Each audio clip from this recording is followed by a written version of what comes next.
Zaman sekarang ini anak muda, mahasiswa apalagi cowok ya, kadang tuh mereka gengsi untuk bekerja sambilan seperti jadi pelayan di kafe, jadi tukang masak atau jualan.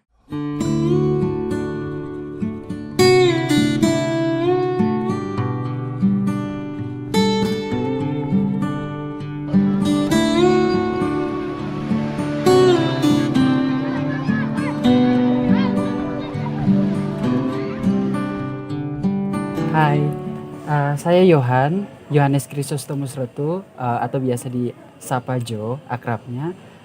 Sekarang saya melanjutkan pendidikan tinggi saya di Universitas Flores, tepatnya di Fakultas Bahasa dan Sastra, program studi sastra Inggris. Saya juga salah seorang mahasiswa penerima beasiswa KIP kuliah. Dan yang paling saya sadari saat ini untuk kaum muda, terutama teman-teman saya di kampus, mahasiswa Universitas Flores, itu hal-hal yang dianggap sebagai tantangan itu yang pertama yakni karakter, tuntutan gaya, dan juga yang namanya kesehatan mental. Pendidikan yang saya alami selama di bangku kuliah Universitas Flores, secara khusus di program studi sastra Inggris, itu tanpa sengaja, tanpa saya sadari itu pelan-pelan perlahan mulai membentuk karakter dan juga menimbulkan yang namanya sikap percaya diri dan juga konsistensi dalam diri saya sendiri. Selain membentuk karakter dan juga tingkat kepercayaan diri, salah satu hal yang saya tanamkan, prinsip saya bahwa kuliah bukan berarti saya hanya berfokus pada mata kuliah yang saya program di kelas atau dalam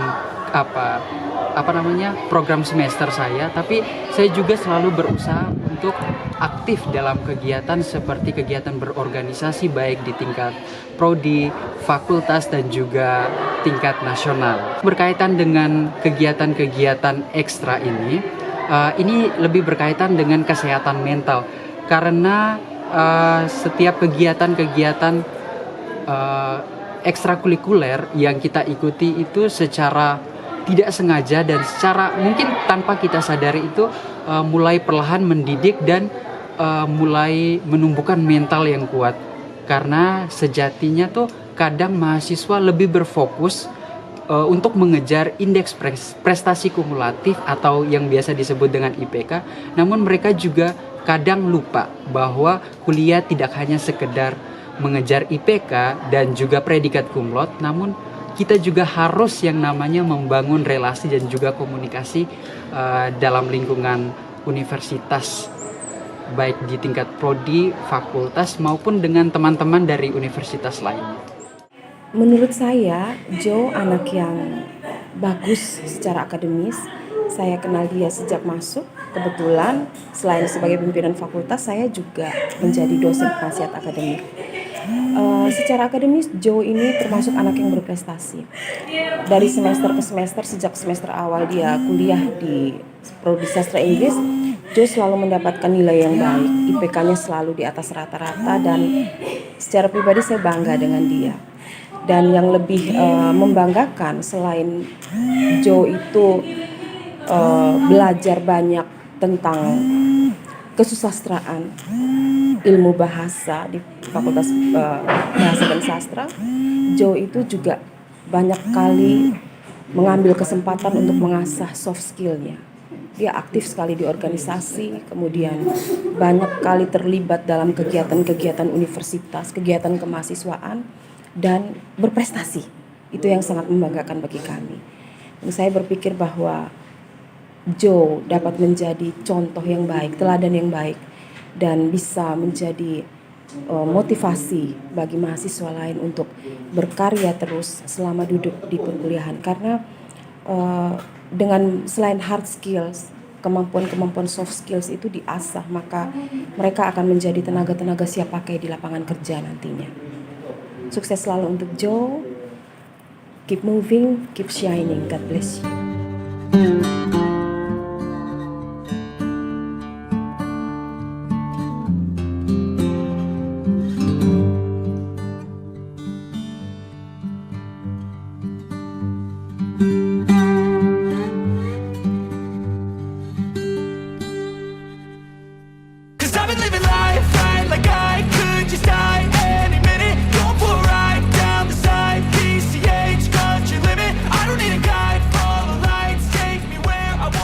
Awal mula saya mulai bekerja di kafe itu ketika saya berada di pertengahan semester 6, ketika saya menyadari kalau jam kuliah saya sudah berkurang dengan beban-beban tugas, mata kuliah dan juga proyek akhir itu mulai berkurang. Jadi saya cuma pengen memanfaatkan waktu luang selain mendapatkan uang, saya juga pengen bagaimana sih rasanya untuk menjadi seorang mahasiswa yang dimana selain menjalankan tugas sebagai seorang mahasiswa mengerjakan tugas, saya juga pengen merasakan berkuliah sambil kerja. Kebetulan saya bekerja di K3 Cafe yang terletak di Pantai Kota Raja ND, yang merupakan milik dari seorang pegawai kampus Universitas Flores yang bernama Ibu Ocha, atau yang lebih akrab saya sapa dengan Mami Ocha. Pertama ketemu dia nih saya sudah jatuh hati dan anak itu. Dari perform dia tuh, anaknya tuh kelihatan humble banget. Terus ada sesuatu yang tidak tahu ya. Saya tuh kayaknya ada sesuatu yang membuat saya tertarik, dan dia tuh awal pertama ketemu itu kegiatan di Nangapendan, kegiatan mahasiswa. Terus habis itu dia sering datang ke kafe dengan beberapa teman mahasiswa lainnya. Mereka kadang-kadang hanya untuk kerja tugas sambil minum, sambil pesan makan. Terus lama-lama dia ngelihat bagaimana kami kerja di situ. Terus ada anak-anak dari kampus lain, anak mahasiswa lain yang juga kerja di sini. Jadi terus dia bilang, "Mami, saya juga bisa, Mami, bantu-bantu begini-begini." Terus dia menawarkan diri, dan saya kaget itu. Ternyata dia piawai juga di dapur. Jadi anak ini nih, saya lihat tuh pertama dia humble, kedua attitude-nya bagus, terus dia itu bisa memanfaatkan waktu, juga bisa menyiasati waktu, terus memanfaatkan waktu yang ada tuh dengan hal-hal yang positif.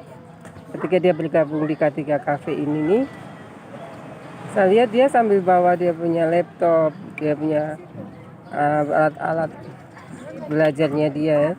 Jadi ketika dia sudah menyelesaikan kerjaannya di kafe, dia buka laptopnya, dia ngerjain beberapa proposalnya dia atau tugas-tugas kampus lainnya. Jadi anak ini nih tetap bertanggung jawab dengan tujuan utamanya untuk kuliah. Habis itu juga ternyata dia menghasilkan juga dalam tanda petik tuh, dia punya beberapa prestasi juga begitu. Jadi sejauh ini buat saya anak itu mengagumkan. Dan satu lagi, anaknya bisa dipercaya dan jujur, itu yang saya suka dari dia. Jujur itu penting buat saya, dan ketika kita bekerja di sebuah industri usaha kayak kafe begini. Anak muda sekarang tuh saya berharap punya jiwa-jiwa seperti Joe. Punya tekad, tidak malu dalam berusaha untuk meraih cita-citanya. Gunakan kesempatan yang ada, karena kesempatan itu tidak datang dua kali. Kalau tantangan sendiri, saya tantangannya lebih ke bagaimana cara saya untuk manage waktu, atur waktu antara jam kuliah dan jam kerja. Puji Tuhan, saya punya teman-teman kelas, teman-teman kuliah angkatan, dan juga termaksud dengan kakak, adik, keluarga yang selalu mendukung. Tapi dengan catatan, saya boleh bekerja part time, tapi saya tidak boleh melupakan yang namanya tugas pokok saya, yakni sebagai seorang mahasiswa, yaitu kuliah. Dari gaji yang saya terima, apa yang pernah saya belikan, yang pernah dibelikan itu handphone yang saya pegang saat ini, merupakan saya peroleh dari hasil kerja part time. Kemudian selain membelikan handphone, saya di gaji pertama saya, pendapatan pertama saya juga tentunya tidak pernah melupakan orang tua saya. Meskipun sedikit, tapi saya cuma ingin orang tua merasakan bagaimana anaknya yang keempat, yang sekarang merupakan beban yang ada di bangku kuliah, bagaimana mereka mencicipi hasil dari kerja saya. Di satu sisi saya bekerja, saya juga seorang penerima beasiswa KIP kuliah. Namun KIP kuliah itu, saya sadar kalau KIP kuliah itu saya terima hanya 1 semester, yakni di awal semester setiap 6 bulan sekali. Jadi saya sadar kebutuhan saya terus bertambah. Jadi di situ saya mulai berpikir, yang dimana jumlah uang KIP kuliah juga kebetulan mepet atau pres ya dengan anggaran uang kuliah, uang SKS dan juga kebutuhan saya. Zaman sekarang ini anak muda, mahasiswa apalagi cowok ya, sudah punya pacar. Kadang tuh mereka gengsi untuk bekerja sambilan seperti jadi pelayan di kafe, jadi tukang masak atau jualan. Tapi sebenarnya mahasiswa kita sebagai seorang mahasiswa kaum muda itu untuk zaman sekarang ini kita tidak perlu yang namanya gengsi ataupun malu ya dengan pendapat orang lain. Karena pada prinsipnya, prinsip yang saya tanamkan, apa yang saya lakukan selama itu baik dan tidak merugikan orang lain, kenapa tidak? Dan juga sebagai seorang kaum muda, kita dituntut harus lebih kreatif. Kita sekarang nanti di tahun 2030 kita akan mengalami yang namanya puncak bonus demografi ya nanti ya, yang dimana kondisi usia produktif itu lebih besar dibandingkan usia non produktif. Jadi selain kita harus pandai mencari lowongan pekerjaan, kita juga sebagai kaum muda harus pandai-pandai menciptakan lapangan kerja sehingga ketika lulus kita tidak kebingungan gitu. Saya harus cari kerja di mana, tapi setidaknya kita punya suatu kelebihan atau suatu cara untuk menghadapi bonus demografi dengan kekurangan ketersediaan lapangan kerja. Setidaknya kita sudah punya skill gitu. Kita tanpa bekerja di suatu perusahaan atau di suatu tempat, kita bisa menghasilkan sesuatu produk dan menjual serta memasarkannya. Kemudian yang terakhir pesan saya untuk teman-teman kaum muda, mahasiswa, adik-adik semester di Universitas Flores, mari kembangkan bakat dan minat yang Anda miliki dalam diri, sebab dalam sabda Tuhan sendiri, dalam Injil Kitab Suci sendiri, Tuhan Yesus telah memberikan setiap manusia, setiap individu itu bakat, talenta atau kemampuan masing-masing. Meskipun kecil ataupun hanya sedikit bakat atau talenta yang kita miliki, mari kita pelihara, kita kembangkan sehingga tidak hanya berguna bagi diri kita sendiri, namun berguna juga bagi sesama yang ada di sekitar kita.